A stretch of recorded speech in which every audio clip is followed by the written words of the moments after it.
Hi, I'm Stuart Talley. I'm the partner here responsible for the prosthetic hip litigation, and the reason we're doing this video today is to provide an update and some information about the litigation involving the Wright Medical Conserve and Femur hip litigation. Right now at our firm we represent many people that have different kinds of defective hips.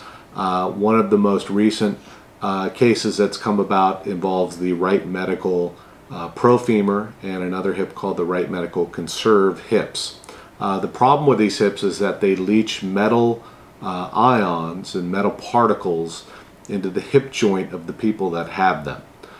Both of these hips are made out of two kinds of metal, cobalt and chromium, and so what happens is these metals can leach into the hip joint and cause a whole host of problems, including bone destruction, soft tissue damage, such as nerves, tendons, muscles can be destroyed, pseudotumors can be created in the hip, and so there's a lot of problems that these hips can cause. Most of the clients that we have sort of tell a similar story, which is that they have the hip is causing lots of pain.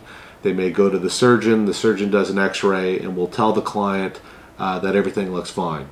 Sometimes they're sent to a back doctor, or they're sent to another doctor to figure out where the pain's coming from, but it's usually not until a blood test is done before the surgeon can figure out what the real cause of the problem is.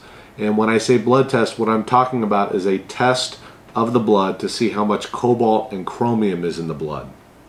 It can be detected in the blood, and when you have this wear and tear occurring on the hip, that's how you can tell that it's happening, by having a blood test done.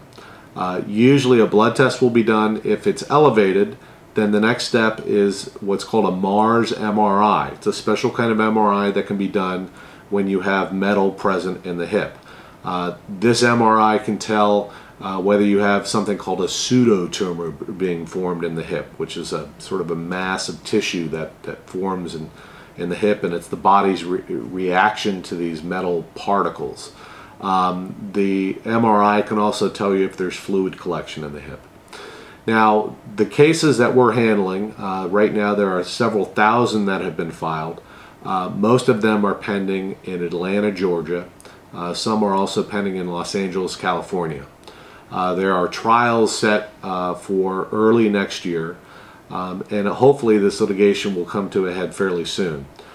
If you have a Wright Medical hip and you have any problems at all with it, you should give us a call right away.